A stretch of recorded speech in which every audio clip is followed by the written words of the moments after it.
It's almost at the end of the financial year here in Australia, and we're about to go into the 1st of July where new taxes, new regimes and new schemes start, right?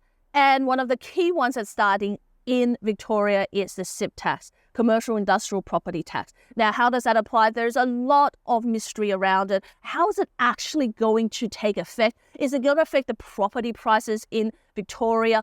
Is it going to affect a buying frenzy before the end of June? All of this is a speculation in the market.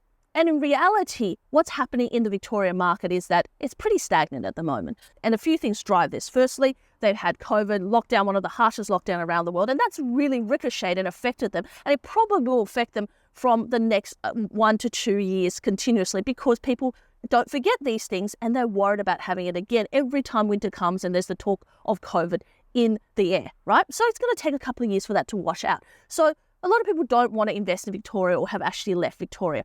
They also, in the last 3 months, so beginning of this year, in the first quarter, doubled their land tax value. So what does that mean for the average investor? It means that they're originally across the states in Australia. Typically, your land tax threshold grows every year. It's CPI indexed, or it changes as the value of the land goes up. So let's say 5 years ago, buying a property in New South Wales, your land tax threshold is around 630,000.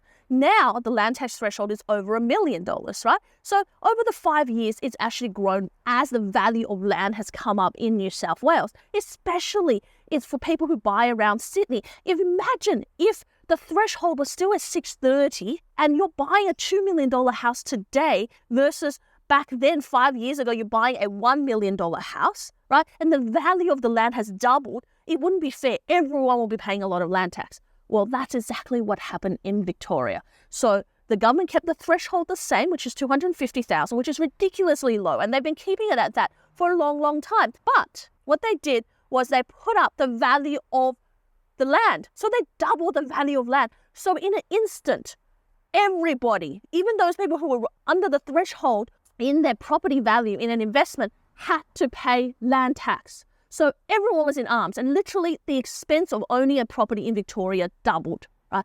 And because of that, in May, we've seen the biggest spike in residential property coming onto the market, right? 3 times as much compared to March, which is amazing, which means that when it happened in March, people went, you know what, I'm going to sell out of Victoria. So what that has caused is an absolute drop and tanking of the residential investment market, right?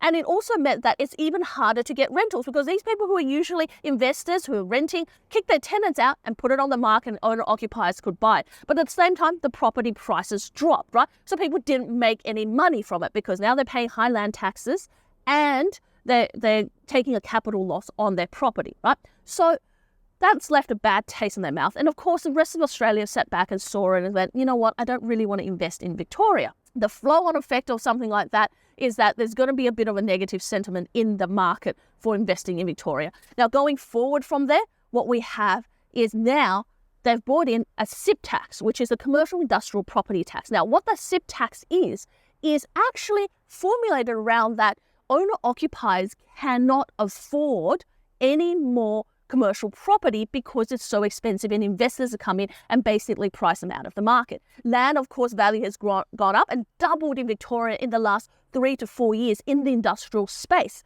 So I have seen crazy prices in the industrial warehouse space where 2-3 years ago you could buy a warehouse sub 1 million. Now that same warehouse is over 1.8 million. There's literally 60 to 80% growth in the value of the warehouse space or the warehouse property industrial space in Victoria. But the rents haven't gone up, but the value has gone up exponentially. And what that's led is this: owner-occupiers can't afford their own warehouses. They might be in a 500 square metre or 1,000 square metre warehouse. That warehouse probably traditionally used to be 1.5 million, is now worth 3 or 3.5 million. So they brought in the CIP tax. The CIP tax is to help, supposedly, owner-occupiers to get in. So they could buy a commercial property where they're owner-occupying, or if you're an investor, you would invest in a property and you pay stamp duty. If you get into the scheme after the 1st of July, if you pay stamp duty, you actually pay it for the last time ever on that property. So now stamp duty gets attached to the actual property.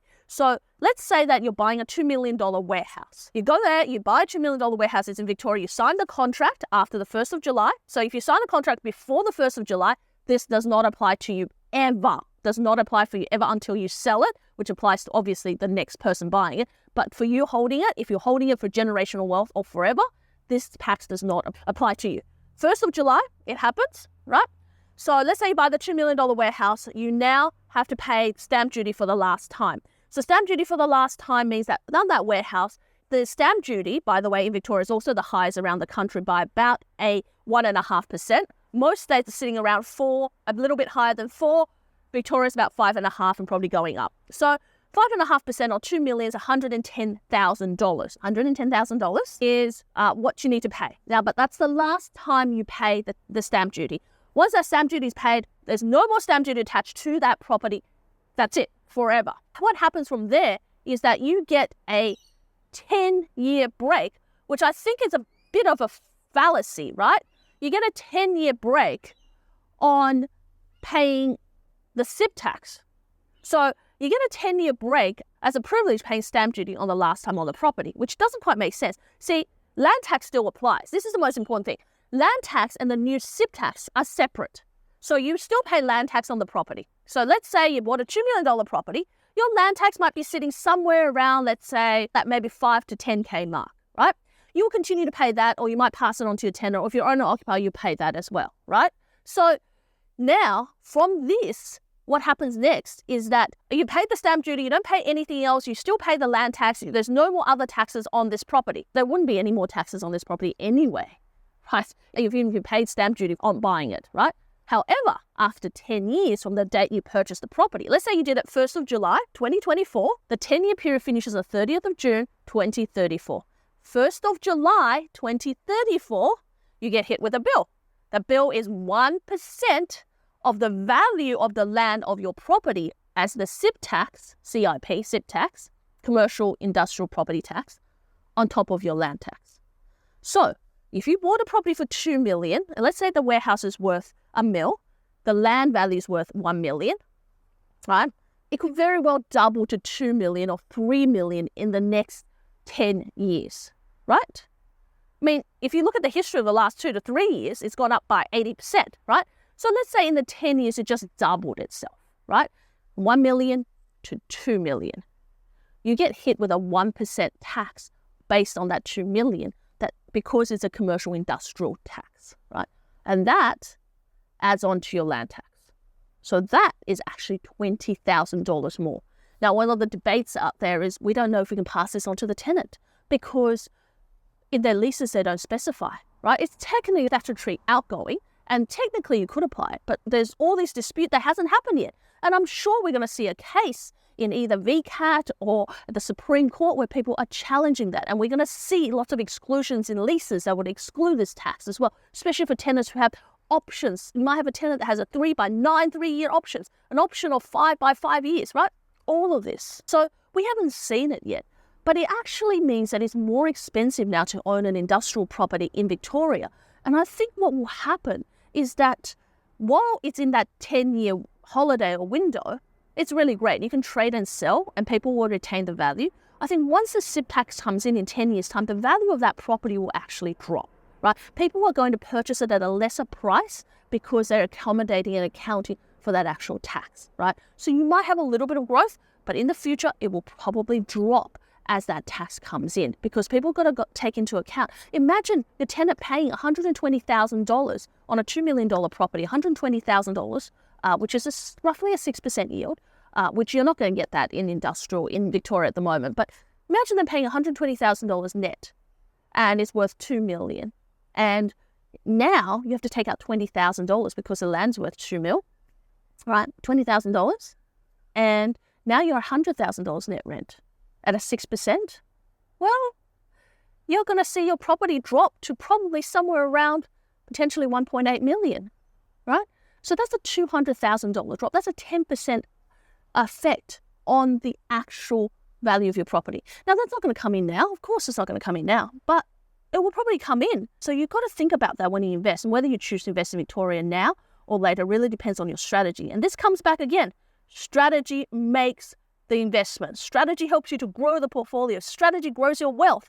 And strategy helps you put you ahead of the market apart from everyone else. And that's what makes Unikorn Commercial Property so unique, because we are the only buyer's agent in the market that helps our clients to strategize, helps our clients to compare the market, and help our clients be savvy and zigzag through the market so they can get the best deals in the market.